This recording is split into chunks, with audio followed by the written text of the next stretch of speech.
Hola a todos, en este video me gustaría hablar sobre un capítulo súper importante en mi proceso de conocer y poder confiar en la Iglesia Católica, yo habiendo sido evangélico y anticatólico, que es el capítulo de Hechos 15, el primer concilio. A mí me pasó que yo no sabía ni qué era un concilio. Cuando era evangélico leía a un teólogo bautista que habló sobre el tema de la Trinidad y por qué el rechazo a la historia y el rechazo a los concilios ha generado en la rama evangélica un resurgimiento de herejías antiguas que se habían combatido a través de concilios, y como la rama evangélica, yo era no denominacional, su rechazo hacia la historia, la tradición y los concilios y los sacramentos, por el rechazo a lo católico, estaba haciéndole daño a la teología. Muchos pastores evangélicos ya no saben explicar la Trinidad. Lo que este autor decía era que actualmente vivimos en un tiempo donde entras en un debate en comentarios, por ejemplo, en YouTube o en Instagram,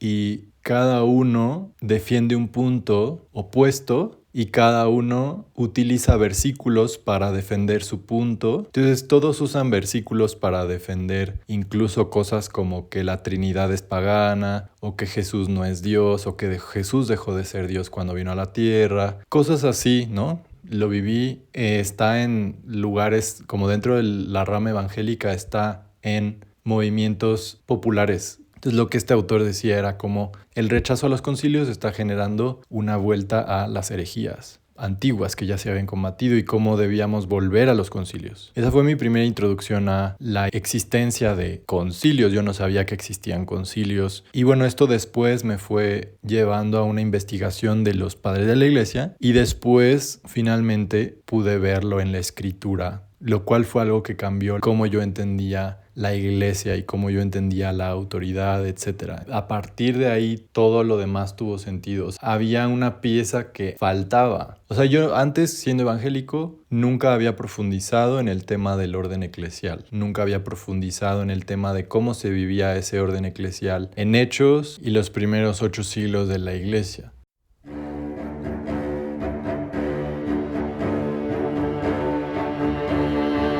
Concilio significa cuando los obispos se reúnen y el consejo de presbíteros para llegar a un común acuerdo, para resolver un problema doctrinal, cuestión de fe y moral. Entonces, en Hechos 15 hay un problema, que es que llegan unas personas que se llaman los judaizantes. Los judaizantes decían que se debían circuncidar para ser salvos. Jesús nunca enseñó la idea de que debíamos de dejar de circuncidarnos. Pedro estuvo con Jesús, fue su discípulo, pero en Hechos todavía no sabía que los gentiles iban a ser integrados al plan de Dios. Era parte del misterio del evangelio que Jesús todavía no había anunciado a su iglesia, porque todavía no había resucitado y todavía no había derramado su espíritu. Pero tuvo que recibir una visión de Dios y Dios le tuvo que explicar que los gentiles iban a ser aceptados y que no se tenían que circuncidar. Ahora, los judaizantes no tomaban en cuenta la autoridad de los apóstoles. En Hechos 15, Pablo dice que llegaron unos sin su autorización a enseñar cosas contrarias y a confundir o perturbar la fe de los gentiles. Entonces aquí hace una distinción porque dice llegaron sin nuestra autorización, o sea, no fueron mandados por nosotros no los ordenamos, no son ministros, pero están enseñando cosas opuestas y están perturbando la fe de los gentiles. La forma en la que Pablo lo resuelve es que le llama a los presbíteros y llama a los apóstoles y hacen un concilio. Y empiezan a hablar. Pedro dice que no es necesario.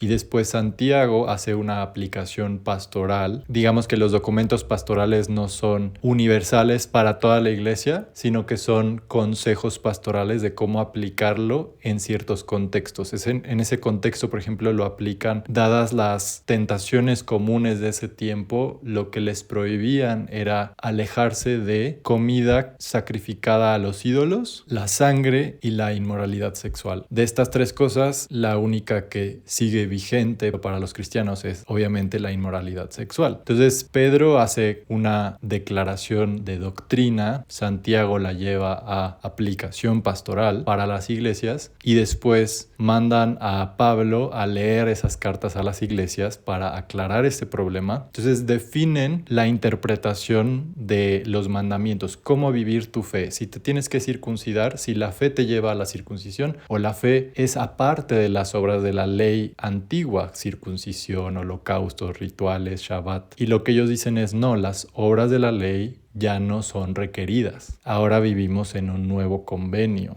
¿Y cómo se vive ese convenio, ¿no? ¿Cómo podemos expresar nuestra fe, nuestra vida de fe, ¿no? Ya no es a través de la circuncisión. Ahora bautizan, ¿no? Y ahora participan en la Eucaristía. Lo interesante es que cuando mandan a leer lo que escribieron en el concilio, dice: al Espíritu Santo y a nosotros nos ha parecido que ya no es necesario circuncidarse. Lo interesante y lo que nunca antes había visto en este capítulo es que están haciendo un concilio para definir doctrina contra personas que no tenían autorización, que no estaban ordenados válidamente y que estaban enseñando cosas que estaban confundiendo. Tienen la autoridad para aclarar cuestiones de fe y moral. Y después dice que el Espíritu Santo habló a través de ese concilio. O sea, no solo eran ellos personas mortales, falibles y simples humanos, sino que Dios, el Espíritu Santo, guió ese concilio. Entonces, después se siguen haciendo concilios en la historia de la Iglesia